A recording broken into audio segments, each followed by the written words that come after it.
তো hello guys, আজকের ব্লগটা আমার জন্য স্পেশাল। আজকের দিনটাও স্পেশাল, কারণ আজকে আমার খাটনি করে রান্না বান্না করা লাগবে না। আজকে খালি ঘুরবো আর শপিং করব। ওই যে চলছে নিয়ে দৌড়চ্ছে, না এতে করে যাব না, এটা রেখে দিয়ে তারপরে যাব হচ্ছে বাসে করেই যাব। তো একটু দূরেই যাচ্ছি, একটু দূরে মানে খুব দূরে না, কৃষ্ণনগরে যাব, কৃষ্ণনগরের জুডিওতে যাব। তো চলো, এই যে মার দর্শন করে চলে গেলাম। আজকে রবিবার, আমাদের নাজিরপুর হাটবার, তাই এত জ্যাম হয়ে গেছে, তো তাও কম।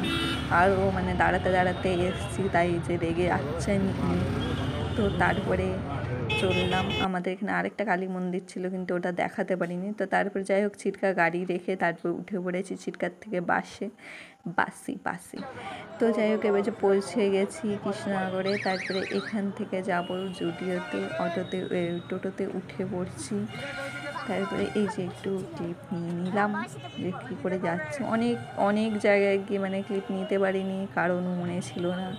কোনো জায়গায় আবার প্রথমে ভয় পেয়েছিলাম যে জুডিওতে ঢোকাকালীন যদি কেউ বকা দেয় যে ঢুকছি, মানে ভিডিও বানাচ্ছি, বকা দেয়। তারপর দেখলাম কেউ কিছু বলছিল না, খালি ভয় পেয়েছি। এই যে ঢোকার সময় ভেবেছিলাম যে ওরা যদি কোনো স্টাফ যদি বকে জুডিওর, তো যাই হোক কেউ কিছু বলেনি। ভেতরে গিয়ে ভিডিও করেছি, ওরাও তাকিয়ে দেখেছে, কেউ কিছুই বলেনি। তো প্রথমে ভেবেছিলাম কেমন কালেকশন, মানে প্রথমবারই এগুলো খুব সুন্দর। অন্য হবে আর এক সাইজ বড় নিলেও হতো, ঠিকই আছে, এটা ঠিকই আছে। সেট হবে এটা, এই যে 4-5 বছরের, তোর তো 6-7 বছরের, ওগুলো ছোট হয়ে যাবে বেশি। তো প্রথমে ঢুকে এই যে ছেলের কেনাকাটা হচ্ছে, আগে ছেলের কেনাকাটা হবে, তারপরে বাপের। তো বাপ ছেলেরই কেনাকাটা করতে আসা হয়েছিল,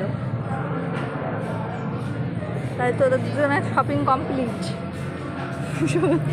এখানে আসা হয়েছিল বাবা ছেলের জন্যই কিছু কেনাকাটা করতে, কিন্তু কিছু কালেকশন পছন্দ হয়েছে বলে ছেলের বাবা বললো যে তুমি কিছু নিয়ে নাও, ভালোই কালেকশন রয়েছে। তো এরকম সচরাচর আমাকে বলে না, তো যখন বলেছে আমারও ইচ্ছে হলো, তো আমিও কিছু নিয়ে নিলাম।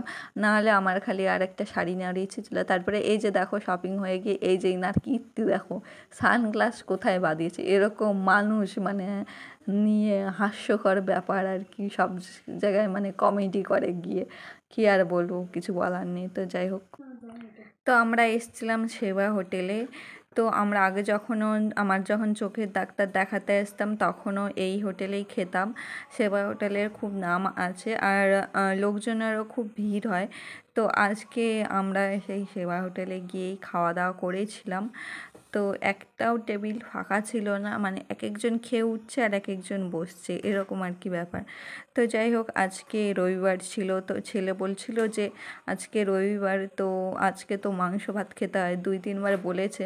তো ভাবলাম চলো, বলছে যখন, তখন নিয়েই নিই, মাংসই নিয়ে খেয়েছিলাম। তো খাওয়া দাওয়া কমপ্লিট করে আমরা আবার বাসে উঠে পড়েছিলাম নতুন বাস স্ট্যান্ড থেকে। তো ওর জন্য আলাদা সিট লাগে, কারোর কোলে বসতে চায় না, এখন বড় হয়ে গেছে, কোলে বসালে সামনে আরও ওর পাটা বেঁধে যায়, সেজন্য কারোর কোলে বসতে চায় না। তো কি আর করার, বড় হয়ে গেছে, এখন কারোর কোলে বসতে চায় না, আলাদা সিট লাগে। তো যাই হোক, এই যে রাস্তার চলেও এসছি তেহট্টর, আমাদের এই যে জলঙ্গি নদীর কাছে। তো বৃষ্টি হয়েছে বলে জলটা ঘোলা লাগছে, মানে বৃষ্টির সময় বলে। তো যাই হোক, যে আরও পাটটা জাগ দিয়েছে, যে পাটগুলো নেড়ে রেখেছে, পাটকাঠিগুলো নেড়ে রেখেছে। তো সব জায়গাতেই পাট জাগ দেওয়া হয়েছে, যে আমাদের কাঠালিয়ার আগের টুকু, নন্দনপুরের আগে। তো এইটুকু খুব ভালো লাগে। তো আমরা এই যে পৌঁছে গেছি বলে সেই খুশিতে বাড়ি চলে এসেছি। আর বাড়ি চলে এসে এই যে দেখতে পাচ্ছ চুলের কি অবস্থা বাস গাড়িতে। আর এই যে ইনি, ওই যে